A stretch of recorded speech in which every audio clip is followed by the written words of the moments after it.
Welcome everybody to today's sit down episode. The man next to me on the couch is probably the busiest man in the whole beautiful South Africa that we live in. Executive Mayor of City of Tshwane, Cilliers Brink. Welcome, sir. Thanks so much, Bobby. I am a big fan of yours on TikTok and Instagram, so it's such a pleasure to be with you.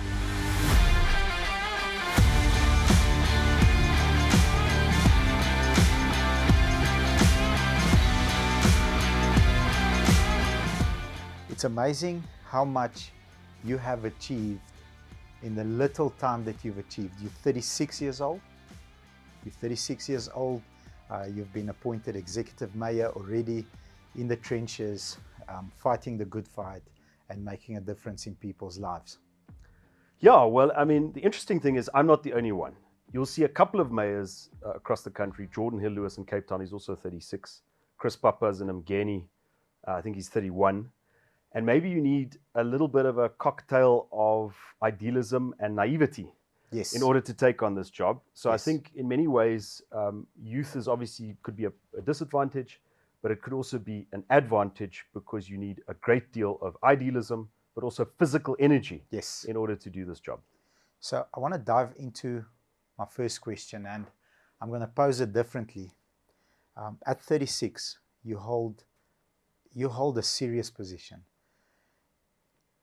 Do you see yourself and your career as a white water, fast river that is rapid and it's just going quickly, where you end up in a position where you say, okay, this is the place where I want to end up and make a difference here and focus here? Or do you see yourself rather as a very deep, very slow moving river that wants to eventually take the hot seat? So basically what I'm asking is, are you in the mindset of, I've got ambition to lead as the president of South Africa and lead the African continent? Or would you like to stick to a certain field and make a difference there? I want to pick your brain there. I want to see which direction you are headed So towards. I think a successful career is made up of a set of successful and unsuccessful projects. Sometimes you win, sometimes you lose. But in the moment, what is important is that you make a success of the project that you are busy with. Because I've seen this often in politics. People keep their eye on, I want to be this, I want to be the president, and then they forget about the importance of the job at hand. And if you do this assignment well, if you complete this project, and I can tell you this is one hell of a project. Hospital Pass doesn't begin to describe the challenges of being mayor of a capital city in deep trouble. But if you can get that right, that might open another avenue of opportunity for you. But my approach is not to think of the next thing, but it is to make the best success of this. And I trust, and there's a bit of faith as well in that, I trust that if I do the right things, and if there is success, then that will open up avenues that I haven't even thought about yet. I want to, because you'll see later, I've got a rugby question. But I want to touch on the hospital pass. And off camera, we're having a discussion about a book that, and you're a vivid reader. You gave us some great books to look at. But the obstacle is the way. And I think leadership sometimes needs to focus on the hospital pass and say, I want to go and catch that ball, even though you've thrown it high, because I've got the technique, I've got the moral authority and all the information to be able to do something with it. Would you agree with that statement or disagree? Absolutely. With every setback in life, there is an upside and a downside. Most people just focus on the downside. Oh goodness, there have been pylons that fell on the N4. There's been an outbreak of cholera. There's been this failure. There's been an unprotected strike that's affecting services, trashes. But there's also an upside in the sense that with all of these crises, I have had an opportunity to communicate with residents what the true state of affairs is. And that opportunity creates the potential for building a trust relationship. Yes. Now, of course, if you're talking BS and you're trying to polish things that shouldn't be polished, that will be your downfall. But if you speak the truth, and if you're willing to face disaster without flinching and say, this is what we're going to do, this is what we can communicate to people, this is what our ambition is, then that creates an opportunity for building that trust. And I think without that ingesteldheid, without that that type Focus. of focus and that approach to the job, you will just get absolutely pummeled in this. Yeah. Whenever I see a person of your position, I know that the tallest trees get the most wind. And as much as people say we'll support you, we want you to do well, and you have to succeed, and you have to make a difference. Every single mistake is just amplified. So people focus on the bad and not give the good too much rope, if I might call it. Onto that, I want to ask you, taking the Rugby World Cup and the result that we produced, you've got sensitivity issues from the back line.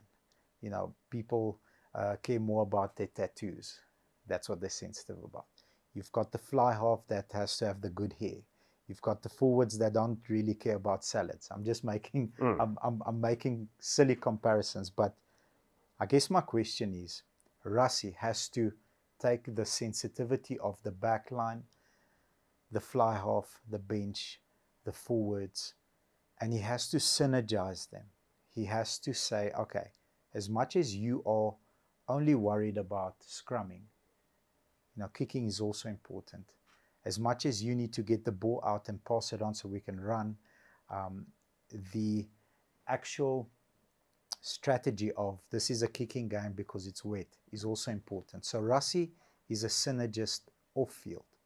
We've got Sia, who's the synergist on field, because as much as you can give direction, the moment an All Black tackles you and cracks your ribs, Rassie is not there to softly tell you in your ear, it will be okay, get up, you're doing this for your country. So Sia is the synergist on the field that's also being tackled and ribs are cracked and he's bleeding and it's not going well.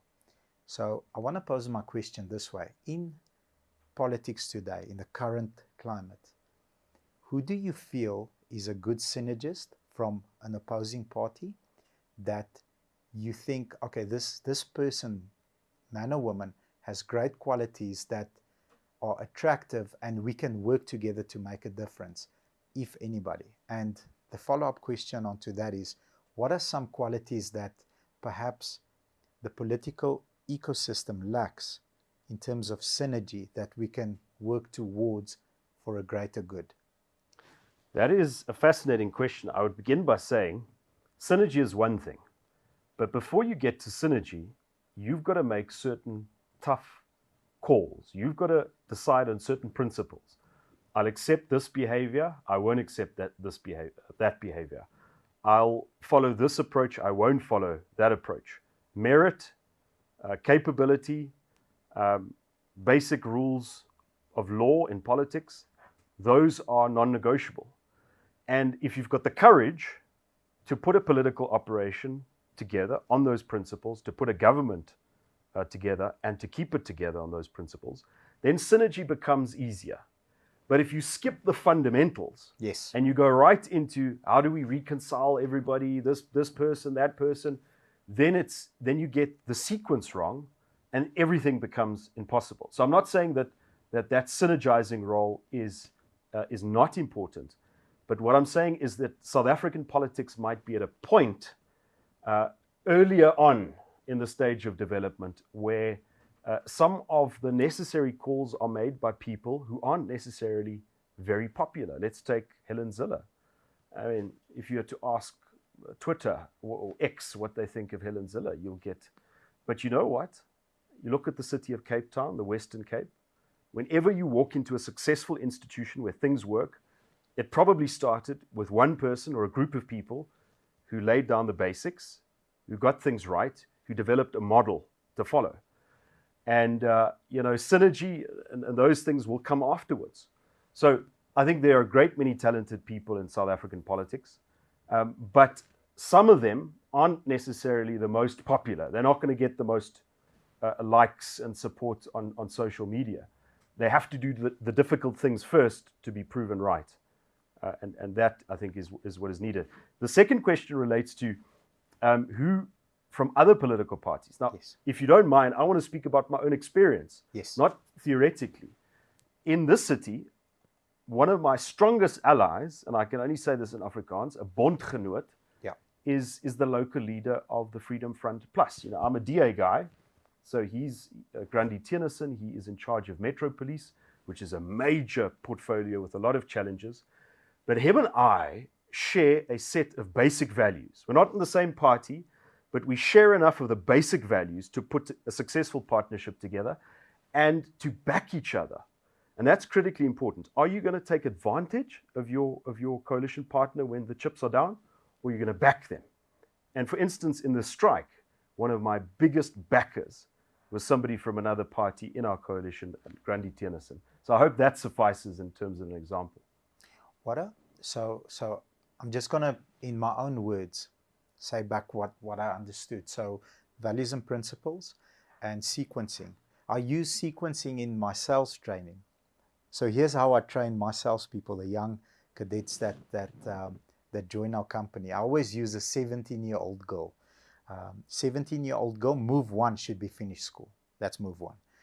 Move two will be seek some sort of a diploma or a little bit of a higher education, if it's a degree, if there are means and it's possible, some sort of grab onto some career direction. That's move two. Move three will be apply and get a decent job that pays you a decent salary so that you can have a decent income.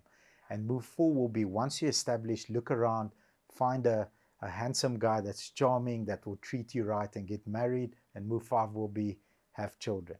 The sequencing sometimes happens that at 17, they find a handsome guy that won't treat them right and they're pregnant. So all that life's experiences are totally lopsided and you have to sequence things correctly. So I'm getting sequencing, I'm getting values and principles, similar ideas. But I suppose maybe to expand the question a little bit more, as a opposition party, you won't always have the same ideas of outcome, but in the outcome, in the problem lies the opportunity. What are qualities that maybe you can name them, the willingness to back me in a situation like that? What are some more qualities that politicians today lack that perhaps they can work on that will get South Africa moving in the right direction faster? Oh, that's easy. Two simple things. It's easy to articulate. It's difficult to actually carry through. Conviction, you have to believe in something. If you are looking around for something to believe in, or if you're looking around for a constituency to please because you're not sure who you are, then you're in trouble. Then you're basically an opportunist. Conviction, I like And it. it's all over the place. I mean, that opportunism, that looking for what's the next best thing, that's all over the place. So conviction, you must believe in something. So I can tell you, I believe in the freedom of the individual and a society that nurtures the individual and protects him, and that nobody should bully the individual, whether it be race or tribe or government for that matter. So that gives a clear guiding light. The second is courage, because you can have the conviction, but if you don't have the courage to actually act on that conviction, it means absolutely nothing. And I want to use a practical example. The Tshwane Metro has just gone through a devastating strike. Yes. Where waste hasn't been collected, where the streets have been trashed, where things have been broken. There was even cases of attempted murder. And to carry through the conviction that we had of not yielding in the face of criminality, it might sound easy, it might sound plausible, but actually doing that in the face of opposition takes a great deal of courage, and sometimes courage is endurance. Just picking yourself up and doing the same thing every day because you truly believe in it, and because you know that if you don't continue with it, then the situation will become far worse. I want to touch on the strike a little bit. I know we've had multiple conversations around it, and I know the sequencing of the bargaining council actually approving the incremental increase of salaries was done before. So that's typically, we were pregnant at 17 because the bargaining council announced that it's been approved before it went for the final vote, where all the political parties, DA, ANC, and the EFF, said no. It was we can't afford it. The city doesn't have the money for the increase. So that sequencing was wrong. If we could go back 6 or 12 months, how do you think can we approach that specific situation? What could we change to prevent this? Because it was unpleasurable, onplezierig. That's a new Afrikaans word that I've learned. To be able to drive through our beautiful city and it's rubbish everywhere. We had cables stolen here, and we couldn't get the cables fixed. We couldn't get a private company to come and assist us because they're scared that they might get attacked. They might get attacked. So the sequencing of bargaining council approving, and I want to play a little bit of devil's advocate. If I work for the city, and it doesn't matter what position I hold, if I'm cleaning or whatever I'm doing, if I read an increase, in my mind, mentally, I've already spent the money. So looking at both sides, it's very tough to make a call, but the sequencing was wrong, and that gave people false hope before it was actually green ticked and approved. How can we do it better next year or next time around? What are some suggestions? So the way that these salary increases are negotiated in South Africa is municipalities are represented at a bargaining council by the SA Local Government Association. So we don't actually go and sit at a table and negotiate with unions. We are represented, and even if we opt out of that, the rules of labor law is they can make that collective agreement applicable on us, according to the principles of majoritarianism. So they can make it applicable. Yeah. So, but in that collective agreement that was negotiated over a 3-year cycle, there's a clause that says you can make a case that you as an individual municipality, remember that agreement is applicable to all 280 or how many ever municipalities we have in the country. But you as an individual municipality can make the case, say, we can't afford the increases. Here is our case. Now, unfortunately, very few municipalities ever do this. And so there is this natural expectation, as you rightly say. If you work for government, you will always have increases. If you work for government, COVID lockdowns won't affect your job security. Yes. Nobody in government has ever lost their job because of something like COVID-19. Yes. And so we as the city of Tshwane came up against a culture and an expectation and a set of standards which says in government you get above inflation salary increases year on year on year. And unfortunately, what happens if a municipal council says no, and by the way, the EFF did vote for the increases. Okay. Almost everybody else voted for the exemption application. Okay. And the problem is then folks, the municipalities see what happened in Tshwane. So they saw the trashing of the streets, the attacks on infrastructure, the big setbacks. And they think to themselves, guys, if we ever apply for exemption, this stuff is going to happen to us. Okay. So then they just don't even broach it. So I think it's a problem of a system that needs to be challenged a little bit. To say we in government also need to be brought back to reality. And I also just want to add, it's not just officials, also councillors. The mayor and the councillors aren't getting salary increases. But let me just speak to the issue of the lives of ordinary people. Of course, we understand the economy hasn't been growing. Cost of living has had a major effect. 10 interest rate hikes in a row. And 10 years without any significant economic growth. Yes. So we are in a terrible situation as a country. And there are 19,500 people, many of whom are appointed at the lower rungs. But Bobby, the thing is, what about the 3.5 million people who have to pay for the services or depend on the 950,000 account holders to pay for the services? We have to think of the local community as a whole. And these are consumers that have had to endure 17%, 18% Eskom electricity increases. So you have to keep perspective. And it was never about picking a fight with the unions or the workers. It's about a municipality that has to exist, not just in the next month, but in the next decade. And the services that municipality can deliver and the infrastructure that municipality can build, especially to the benefit of the poor. So I would say the whole wage dispute, the strike, it is an example of the kind of tough decisions which will have to be made, not just in Tshwane, but in other municipalities and in the country, if we are going to change the trajectory from a losing country to a winning country. Just to maybe expand a little bit on what you said, we've got 18% increases on electricity, which means there's 18% more collections. Not necessarily. Please explain. So there is this principle, I don't want to get too high, it's called the Laffer curve, where if taxes increase to a certain point, your ability to collect those taxes decreases because folks can't afford it, or folks devise ways of not paying. So the idea of simply increasing rates and taxes so that you can meet certain expectations and so that doesn't work. Sometimes you reach a point where you don't in fact collect more. And that's why some of the best examples of rapid economic growth and successful governments is where they've kept tax increases low so that you can stimulate economic activity, and then you don't squeeze the taxpayers, but you get the advantage of their success in the sense of higher or better tax yields.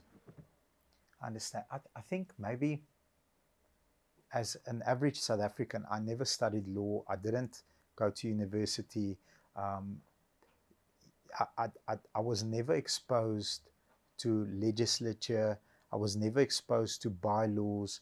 And I mean, 99% of the people walking around here have my type of background, probably higher, 99.9%. So I'm just going to repeat what you said. The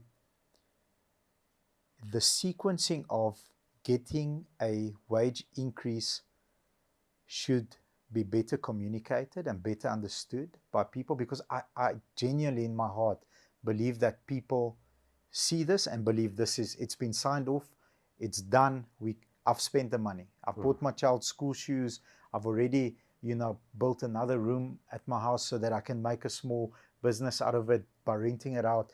I think maybe more education on that part should come from above, and more communication to say, okay, this is step one. Now this needs to happen, because it feels like maybe only a few people know how it actually works, and it doesn't dilute down. Does it make sense? Absolutely. So here's a practical story. It's not a story, it's a factual situation where we try to explain the situation. If you look at the Free State, the majority of the municipalities in the Free State, they agreed to the increases, but they can't pay salaries on time. So and they that's agree terrible. to the increase, but they can't pay salaries on time. So it's fine. You get your increase, but then the 25th or the 15th comes. No money. And there's no money. And so these municipalities pay their own people like they pay Eskom, i.e. when there's money in the bank. What is worse, they take the pension contributions that are meant to be paid over to the pension funds and use that as operational expenditure. Now that, to me, is a powerful illustration of the place that we don't want to be. We don't want our employees to be in that position. And so sequencing, making the tough calls before you run out of cash, and then, of course, trying to explain that is what we're trying to do. Very difficult. I'm already, in my mind, making a decision. Would I like to receive the salary that I've been receiving for the last 12 months on time, or a little bit more, a percentage, whatever the percentage is more, but I'm not sure if I'm going to receive it. Yeah. It's a difficult place to be. Yeah, especially if you haven't been there before. Yeah. A friend of mine comes back from Dubai. He's a powerhouse. He's a wealthy businessman. He's a contributor, owns property. He runs multiple companies. And Vince, off camera, always asks, would you live there and why? So would you live there? He immediately says he can afford to live there. He says, no, South Africa's home. I love South Africa. But here's the main difference, and there's one main difference. Speaks to other entrepreneurs, a person in the automotive space, and says, okay, I've now stolen a car, a Hilux. Where do I take this car? We don't know. There's no places like a chop shop that can quickly cut it up and sell off the parts and the fenders and the airbags and everything else. There is no there is no end user. So I'm going to bring, micro, macro, so macro, micro with us. Cable theft. It's a huge problem in our area, beautiful Pretoria North. The end user is the scrap metal dealer that takes the copper and pays the person that brings the copper there for its weight. So there's an end user. In my mind, the person that goes and chops the cable in the ground, that person shouldn't even be locked away, in my mind. That person is so desperate to put something in his stomach that he'll do whatever it takes to escape hunger. The actual criminal, the snake's head, is the scrap metal dealer. What is your view on my point of view? And with the full force of the law, and back it up with conviction, absolutely eliminate them if they take copper or any cable that they shouldn't be buying. So I agree on the point of better regulation of second-hand dealing in copper and other precious metals. And there, of course, the key is the integrity of the police. Because you can write the strictest laws, but if your cops are taking chorchor not to enforce it, then you're right back at the first square. Our government, our national government, tried to ban the export of copper. And that's a paper exercise. We ban the export of copper. That doesn't actually mean copper doesn't leave the country. It just means you've written a rule down on a piece of paper. And the key, I think, with your suggestion, which I support, and with things like a export of copper ban, is can you enforce it? Do you have the effectiveness and the integrity in your law enforcement to stop it? As a city of Tshwane, for example, what we're doing now is we're taking our GIS system, which is basically a map with lots of information of the city, and we're plotting where these dealers are, and we're collating the information to see, can we do better law enforcement there? But we can't do it alone without South African police. Where I disagree with you is the sense that the guy who just steals because he's hungry or whatever other motivation, we should just leave him. Our problem in this country is that there is a culture of lawlessness. People become used to just doing things, and then they develop a way of negotiating and explaining it. Oh no, I was hungry, I had to steal. I was hungry, I had to shoot somebody. And unfortunately, that is not going to work. We are either going to change the culture and say, here, basic law will be enforced, or we will be overwhelmed by misery and a complete collapse. So I think a combination, yes, better regulation, and make sure that you monitor those scrap dealers, but also basic law enforcement, especially along the main routes in Pretoria North. I think it's Rachel de Beer, Gerrit Maritz, Daan de Wet, Nel. So identify the key routes where theft of copper and vandalism and infrastructure will have the biggest effect, and concentrate your law enforcement there. I think maybe my point came across a little bit. We're allowed to disagree. A little bit loose, yeah, in the sense that leave him alone, he's doing nothing wrong. But focus your efforts on the bigger. He's breaking the law, he's stealing. Yeah. He's stealing property of the city of Tshwane. Yeah. It's not that leave him alone, but if there's no end consumer, then he wouldn't do that in the first place. The problem that you have with copper is with these electrical cars. I understand. I'm not an expert in this. A lot of the components in the electrical cars contain copper. Yes. So you even now have copper being stripped from railways and electrical wiring in Europe. So there's this vast market for it.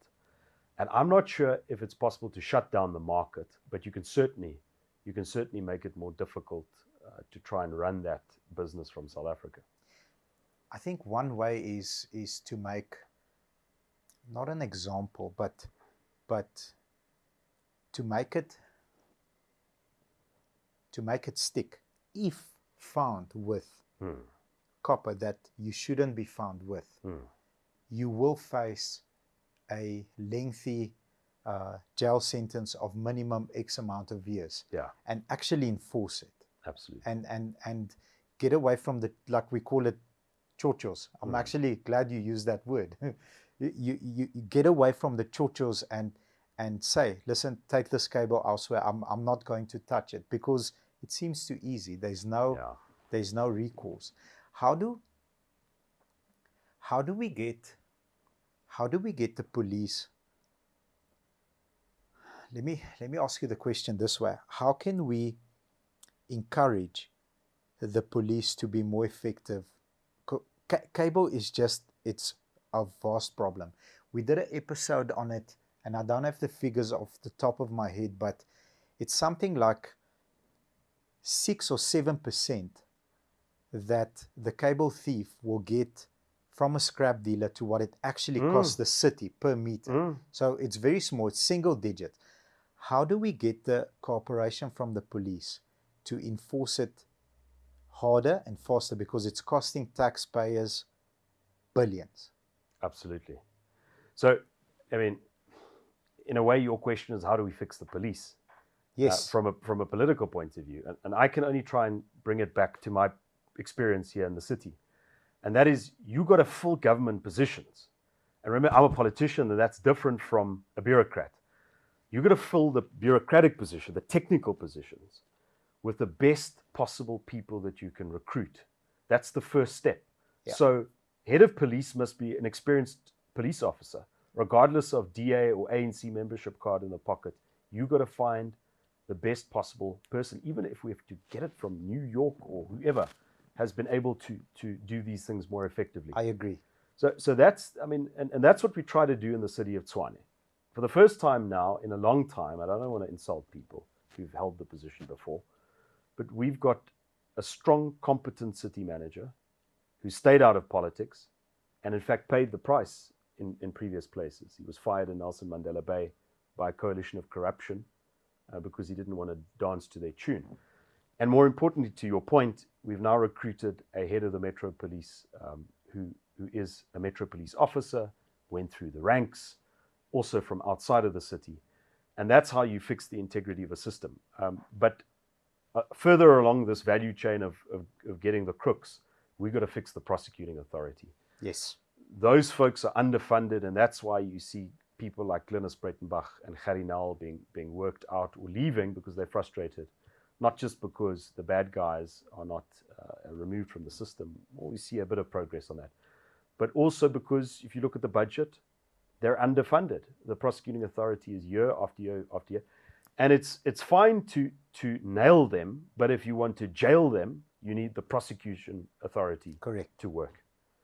Yeah, it makes sense what you're saying. To be the best possible general, you need to understand what it takes to be a soldier. You need to understand that sometimes there will be blood, sometimes there will be a cut, sometimes there will be a friend that's getting shot. So you need to understand the pain point of the foot soldier to be able to lead thousands of foot soldiers and lead the people that give them orders. So I agree with you, and that's why I'll rather wear my All Stars than the shoes that you wear. Well, it's difficult. I also have All Stars. Beautiful. The shoes that you fill are very technical, and as you expand on it, it's very off camera. We're having a discussion, and it's very easy for someone from the public to come and say, hey, when are you fixing the potholes in my street? Or when is this happening? But politicians have a lot more information, or you are privy to a lot more information than we are. That's why a simple question is not always a simple answer. It's more complex than that. And I think having the right person in the right seat is vital. Having someone to be able to chop someone that's not right for that seat, and conviction from a point of view that you are not doing a good job, you're not performing, you're fired. Is that happening? Yeah, it is happening in the city. And again, as a politician, your job is to recruit the best managers. So remember, there is this division between the technical folks, the engineer that builds the bridges, the police officer that runs the Metro Police, the accountant that runs, and the politicians. And it's when the politicians jump into those technical positions that you get cadre deployment and things break down. So under our new management in Tshwane, we've had a number of changes. All of the top management positions have been filled, mostly with people from the outside, because we need renewal. And I've got a great deal of confidence that new people, head of Metro Police, head of emergency services, new CFO, new head of audit, that's going to make a big difference. But just to come back to folks complaining about basic things, sometimes that is also very good.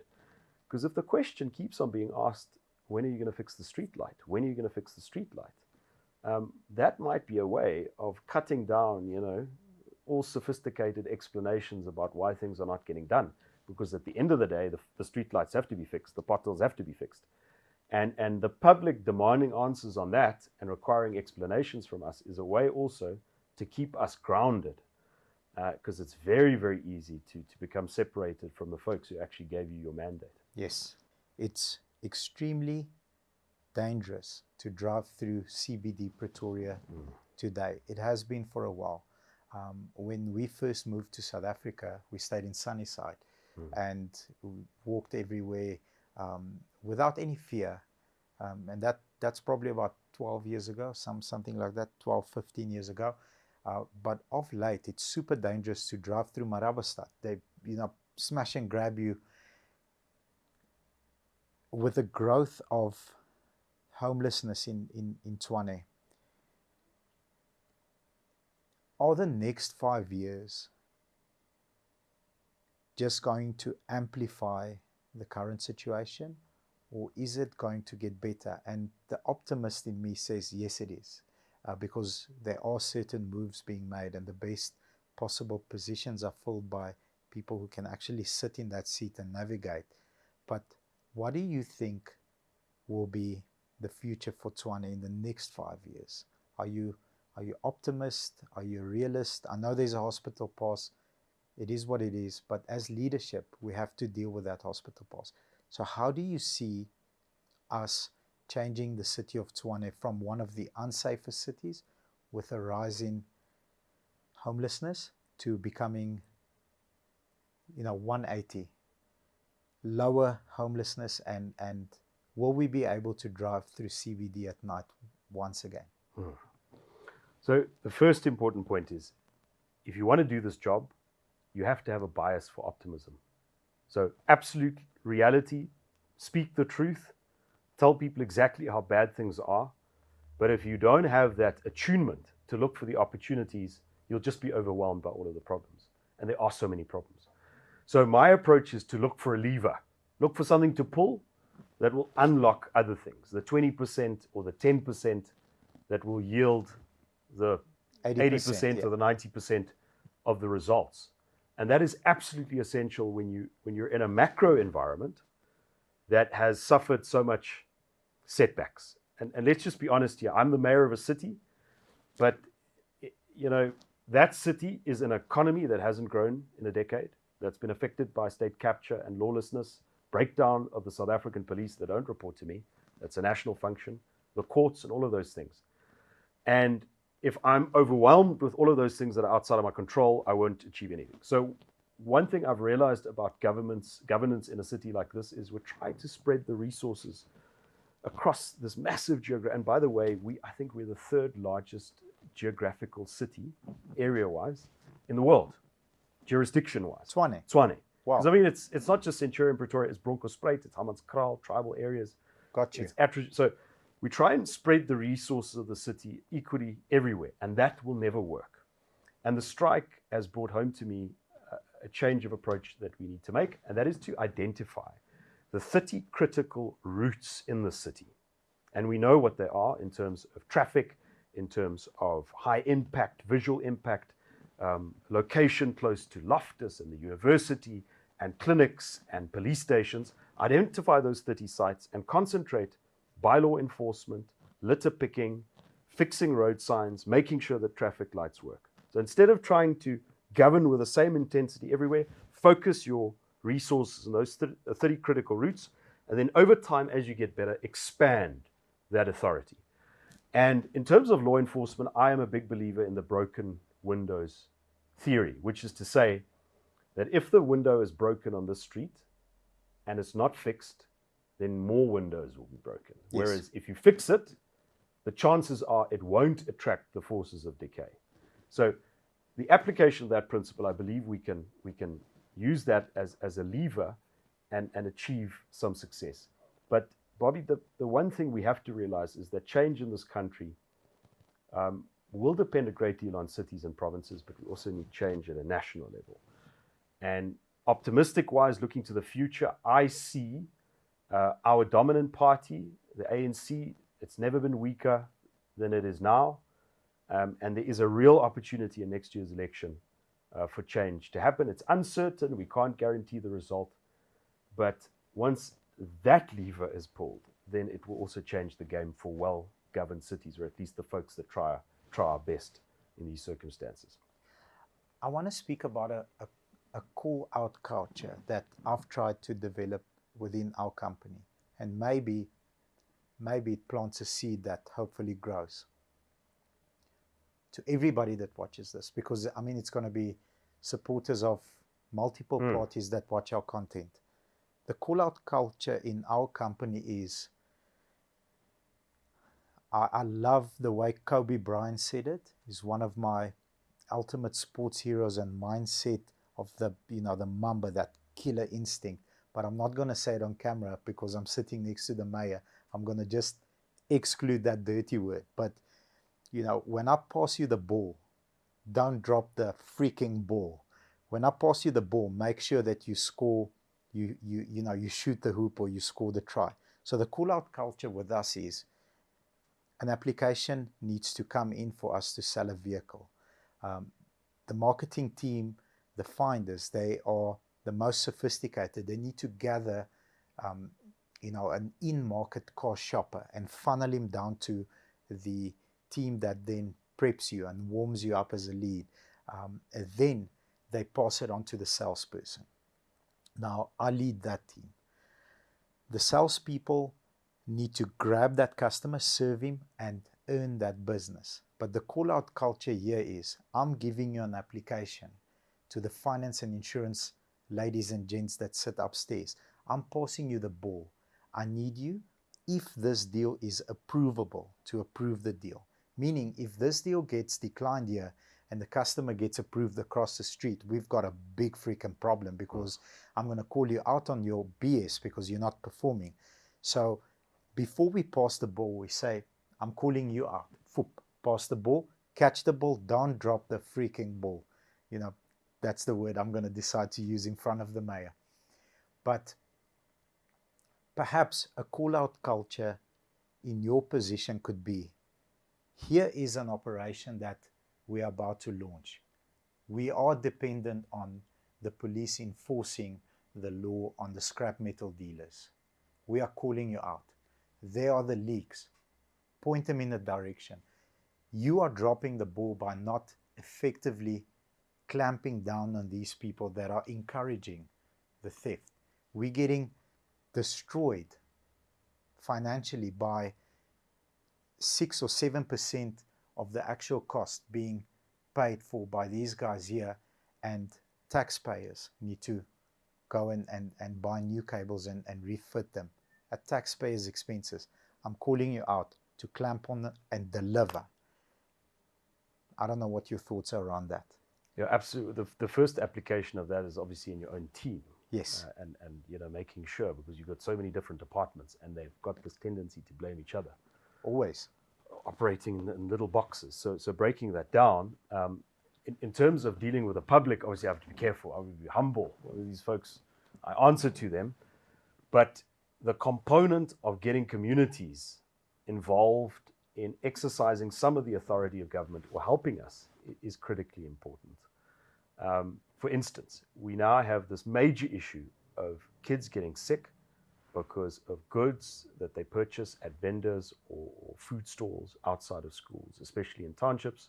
And then there's this whole thing about expired goods and so on and so on. A very important part of guarding against that is parents have to tell their kids not to purchase goods from certain stalls and dealers that clearly are not certified as this is healthy food. So there's that responsibility part. The same with purchasing scrap metal from. May I challenge you on that? Yes, Am I allowed to? absolutely. Okay.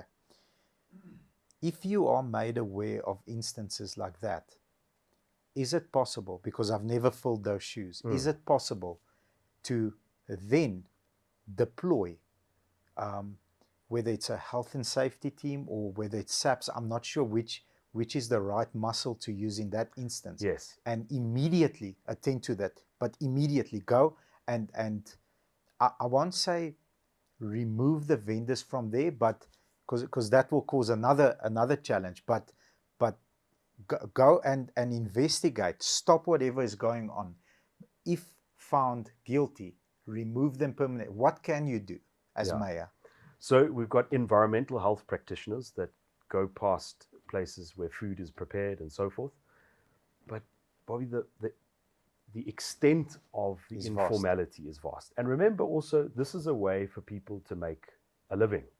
So for us to clear all informal settlements, or all informal trading, and eliminate any potential source of harm, is going to be an inefficient use of resources, because folks will just come back the next day.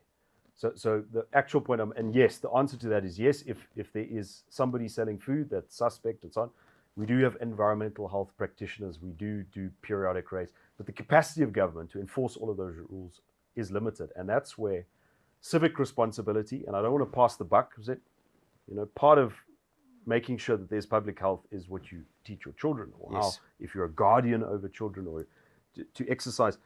But beyond that also is the importance of partnerships.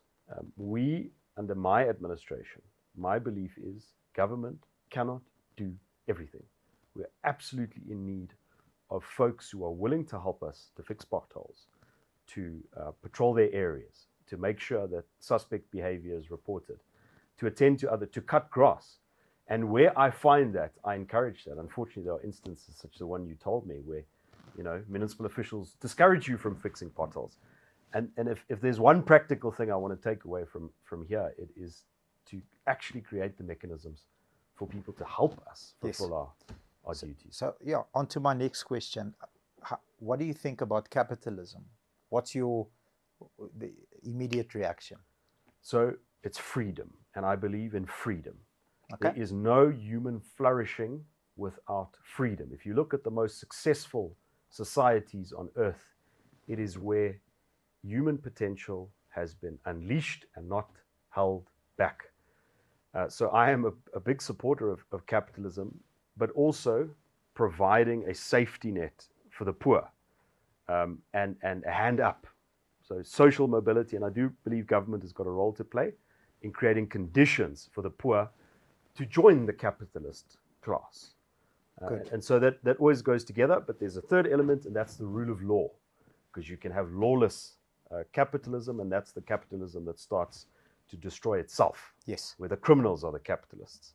I agree. And rule of law absolutely goes with any responsible capitalism, as well as a social safety net for the poor. So as a business owner, we had an off-camera discussion. We started fixing the potholes in our street. Immediately we had pushback. We're not allowed to do this. It's not according to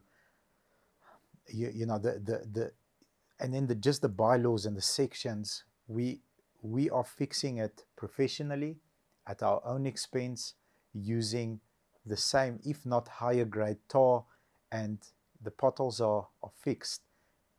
Unfortunately, we could not fix all of them because we got stopped. So my question is, how can local municipalities and government encourage the private sector to help? So my idea was, and our team is great with social media. We understand how to poke. We understand how to get a reaction. Our idea was to go and fix X amount of potholes and call out our neighbors. Say, okay, Mr. and Mrs. XYZ dealership, here's how many we fixed. We know that their financial standing is great. So if they fix 20 or 30 or 40 potholes, it's not like they're going to have to retrench 2 people to be able to afford that. We also understand who to call out. So how can the private sector join hands with local government on projects like this to encourage working together? Do you have any ideas? Absolutely. When I was just elected a mayor, there was a branch of a civic society organization, AfriForum, in the Moot. We're in Pretoria North. The Moot is just A stone throw to away. the south of us here. And they were cleaning a stormwater drain, which is a function of the municipality. If you don't clean that, rainy season comes, the road floods. We need to buy boats. We need to buy boats. Yes. Yeah. The folks in Centurion will know all about this because of the situation with drainage and so on. And they got a fine from the Metro Police of 15,000 Rand in terms of, they said to them that you need a wade leaf, which is a technical, expensive thing when you want to dig up infrastructure and so on. And my first reaction was, I was just elected, I can't believe this is the situation. Here you have people trying to help the municipality fulfill its function. Now, of course, there are risks. If you clean the stormwater canal or you fix the potholes and you don't put basic safety measures in place, you might endanger the public. So those are risks. The risks of a pothole is that your competitor might be a little bit less scrupulous and put cement in there, which is just going to cause more havoc, than benefit. But those risks can be managed. You can say, let's create a facility. If your organization wants to clean a stormwater canal or fix a pothole, we give you the specifications, we give you the basic safety measures, you sign a one-pager, and you do it. You can manage risks. The risks of doing nothing or punishing people who are doing good work, that's a far bigger risk. Agreed. And what I've said to the city manager is, let's find these facilities. What we've done thus far is we try to make agreements with NGOs such as Henops River Revival, and we're looking at civic organizations and so on. There's this, by the way, talking about the Moot, there's this excellent thing called the Moot Project, where they're doing excellent work. And I've tried to join them for a couple of their. So to look at one-on-one agreements, but that's not practical for everybody. For a business like yourself, I think we need a facility to say, just a one-pager, let's manage the risk. You get a Metro cop to put a stamp on it. And I think that will be amazing. That will unleash what we call the whole of society approach, where we maximize the positive gains and we make up for the shortfalls in government. I want to take you up on that, and I really want to pursue it, because I believe if you take the businesses in Pretoria North, it's established businesses that have been here for a long time. It's people that employ thousands of people. It is companies that are financially in a good position, not in a great position. Obviously, factors affect us. Our sales are down. We discussed earlier, 10 interest rate hikes in a row for our industry is extremely tough. We are payment sensitive type of business, but in the midst of everything, we can make a difference.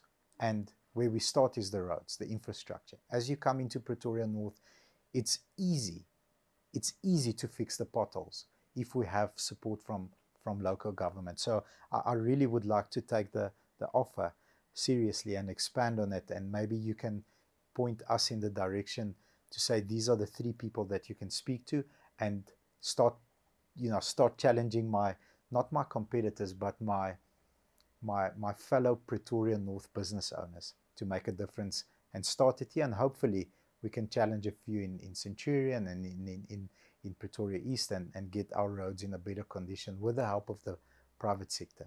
And I'll come and join you to fix the first one. Amazing. Thank you very much. BRICS, first thing that comes to mind, long term. Well, to me, foreign policy should be about 2 things: national interest, what's good for your people, yes, economy-wise, and the second thing is you have to have certain principles of human rights. I want to ask you a difficult question on that. Do you think BRICS is going to do good for South Africa, or will we sold to the highest bidder? I want to be careful. I was a municipal toenail. I don't want to sound like the expert on these things. But if you take something simple like our trading relationship with Russia, yes, how much does Russia buy from us? How much do we buy from Russia? Compare it to the European Union, the United States, it's non-existent. Yes. And I believe that our relationship with Russia is determined by chocho. it's maybe a controversial thing to say, but I think there are certain political links. There are certain funders to the governing party. And that happens at the detriment of South Africa's national interest. Because what we want is investment from companies in this country, including stuff like AGOA, which here in Pretoria keeps BMW profitable. Thank goodness AGOA has been renewed. But if we can't act in the national interest, if we can't see these are the opportunities for investment so that our people can get jobs and opportunities because of some convoluted relationship with Russia, that damages us. Obviously, the BRICS crowd has now become more complicated. Of course, we have to have a trading relationship with China. We can have a debate about to what extent we want to open our markets and so on. But China is a reality and a major trading partner if we use the measurement of national interest. It is in our national interest to have that relationship. But now BRICS has got, I think, Iran, UAE, and all sorts of other players. And we just have to be very careful that we make decisions, foreign policy-wise, in the economic interests of our people, so that we can build factories and businesses here and create opportunities, and that we don't make deals because of political and ideological reasons, that in fact, associations that don't accord with our basic constitutional values of an open society. I want to touch on the BMW plant.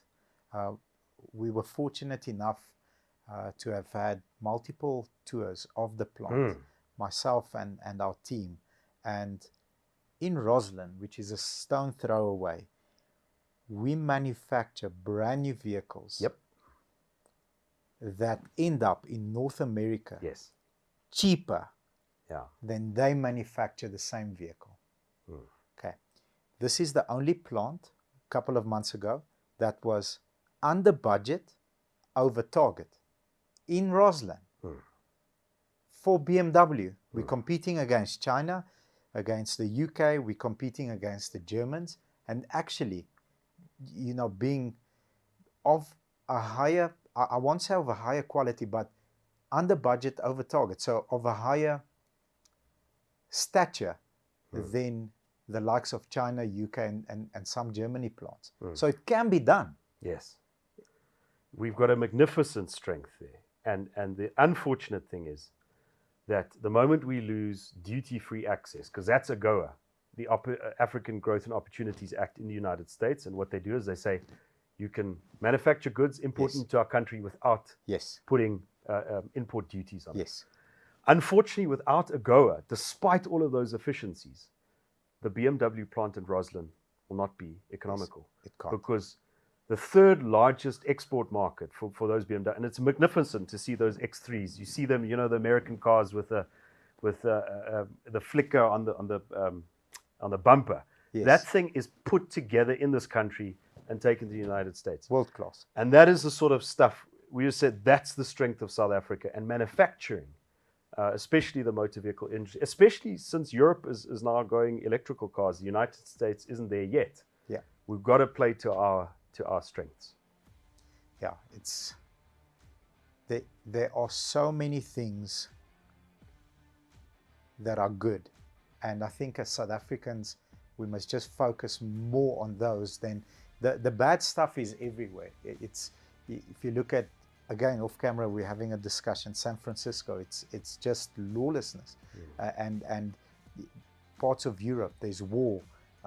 In the Ukraine, there are crazy things happening in the Middle East. It's South Africa has got its challenges and its problems, but I think the future still looks bright. I'm in your camp in terms of being an optimist, and it can get better. It will just take a lot of hard work. Like a lot of hard work. To steal from Bill Clinton, because he's a good politician. You might think about him what you like, but there's nothing wrong with South Africa that cannot be fixed with what is right with South Africa. And we have to keep on believing that. Great stuff. Thanks so much, Bobby. It's really great being here. Really enjoyed your presence, your time, and thank you very much for all the good things that you do, and keep it up. Cool and stuff. Let's make South Africa great. Absolutely. Thank you. Take care, guys. Bye-bye.